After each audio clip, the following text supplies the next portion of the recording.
Hi there everybody.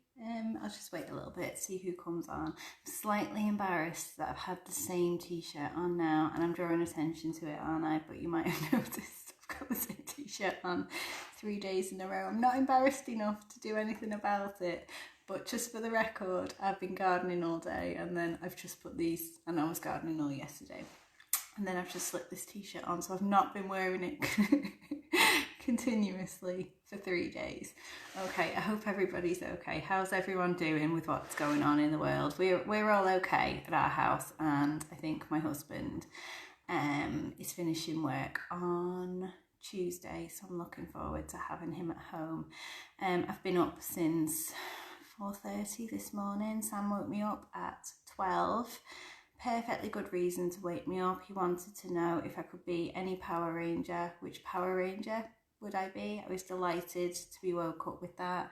And then at 5 he woke me up for the day, which is early for Sam. He's not usually a 5 a.m. riser, but he wanted to know what Halloween costume I'm going to wear this year. So, so we're on installment 3 today, and next week we're going to move on to some more hardcore stuff to do with what happens during the different stages of labour, and actually, what you can do to cope with those different stages of labour. So today is just the last of the basics.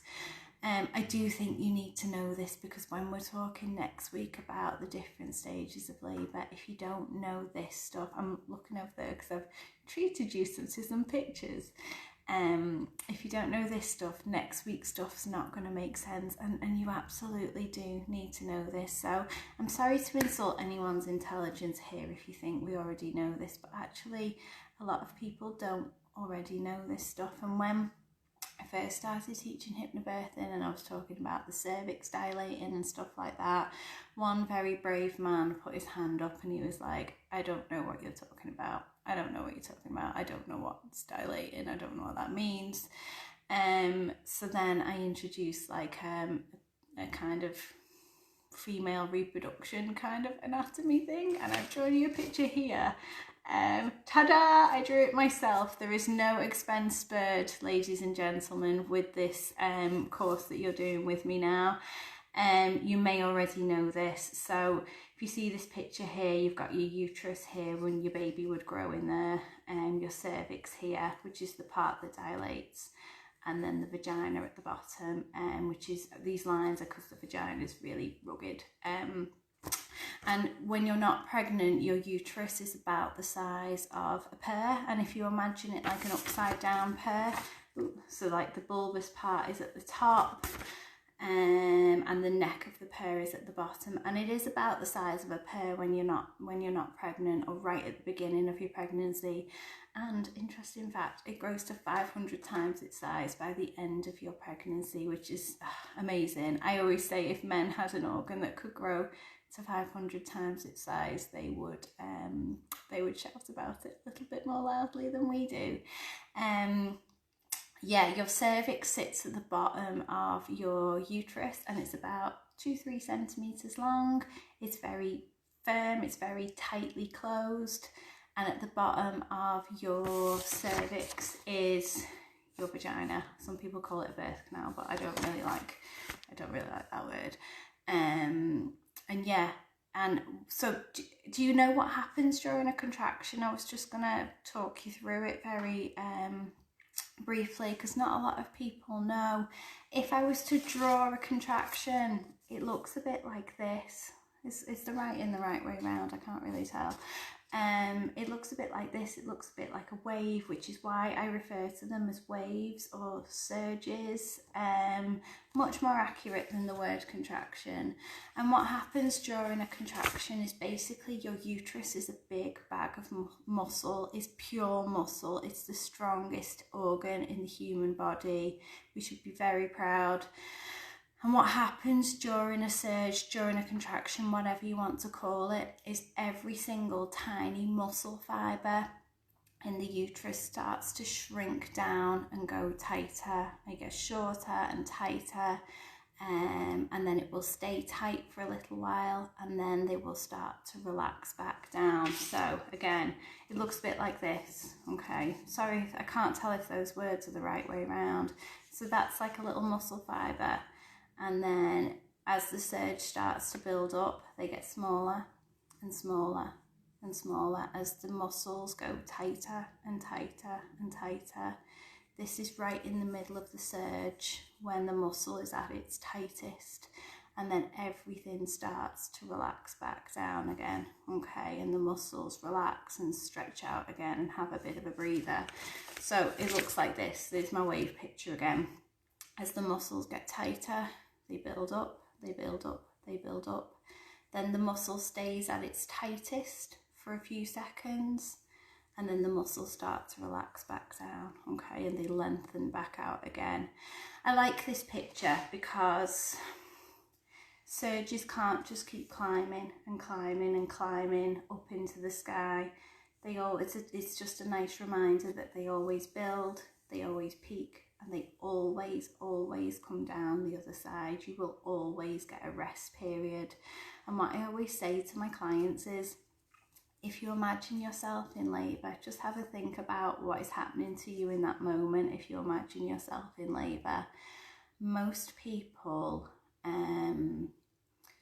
imagine themselves in the middle of a contraction. So they might be moving around, they might be making noises, doing those kind of things associated with having a surge, having a contraction. But actually, the rest periods after the surge are the much bigger parts of labour. And if we were to time labour from start to finish, sorry, I'm just getting a message, you actually spend more time having rest periods than you do actually having surges. Okay, so just worth bearing in mind. Hi Rosina. Worth bearing in mind that the rest periods always outweigh the actual time that you're having a surge. Most of the surge is the build up and the come down, okay, and only a tiny part of the surge is the peak, okay. So yeah, that's what happens. The muscles go really start going really tight, building up, and depending on what stage of labour you're in, depends on how long that lasts. In established labour, the build up is probably about 25 seconds. I don't like times, but just a rough guide, about 25 seconds. Peak is about 5 seconds, something like that, and another 25 seconds roughly, don't hold me to that, on the come down. So you can see actually that the peak of the surge is a tiny part. People tend to think contractions are just like boom, have a contraction, just like it hits you instantly. It doesn't. That's not what happens. They build up, they build up. Hiya Jordan. They build up, they peak, and then they come down the other side. And depending on where you're up to in labour, depends on some different stages. I've got a better picture here.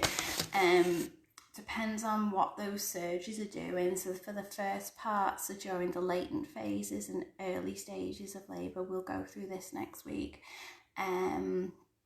The job of the surges is to soften and thin that cervix down. Okay, this will all make sense. So actually your cervix hardly opens at all during the beginning parts of labour, and your surges are just designed to soften and just kind of get it ready before it starts opening. And a lot of people can feel disheartened when they're in the early stages of labour, especially if they're examined and perhaps they're told they're 3 centimetres or they're only 2 centimetres.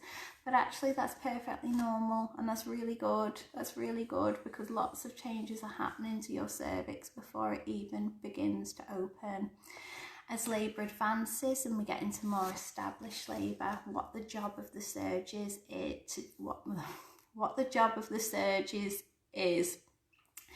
to pull the muscles up. So if you imagine my hands are the sides of your uterus, and my wrists are your cervix, not to scale.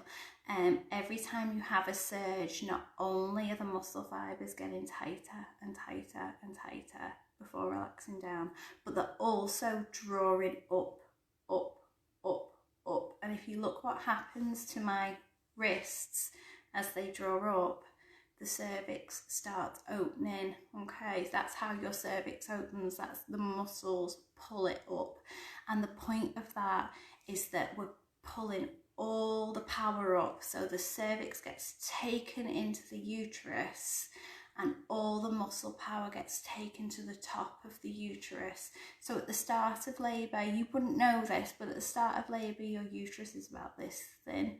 And by the end of labour it is like boom, chogger, that's a technical term, and it's got all the power built up, ready at the top, ready for birthing your baby. So your body just totally takes over during this. And I know I'm a broken record, but I was talking about the women in comas who give birth.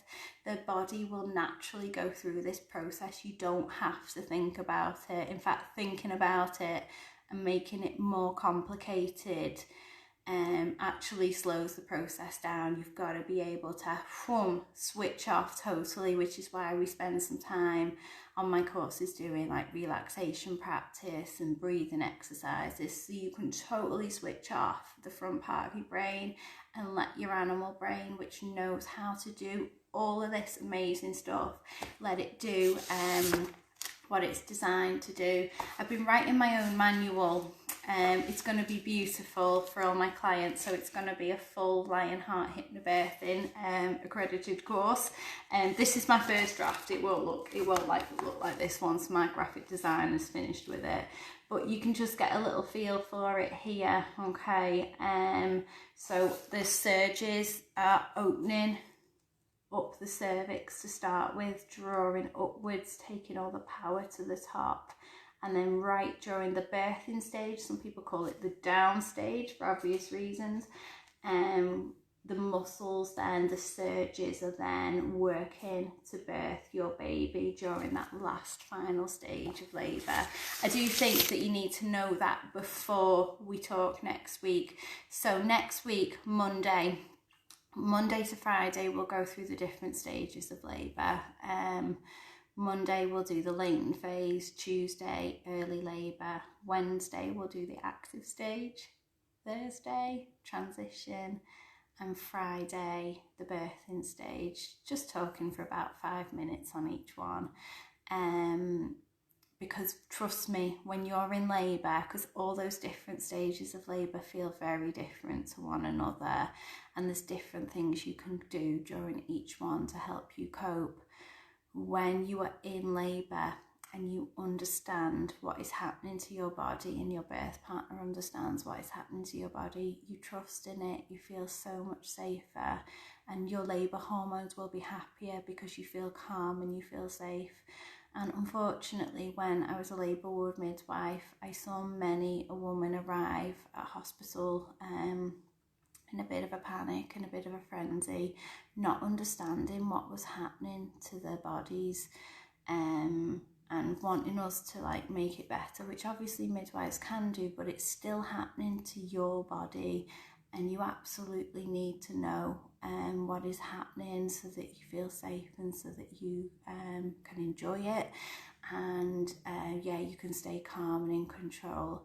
So surges build up as the muscles go tighter. They stay tight for a few seconds, 5 seconds, something like that at the peak of the surge, and they always relax down back to nothingness, and you will get you always get a rest period. So I always, I've got better ones than this for the people that I teach. Like it's getting designed at the moment. But just draw yourself a simple wave picture, basically to remind yourself what goes up must come down.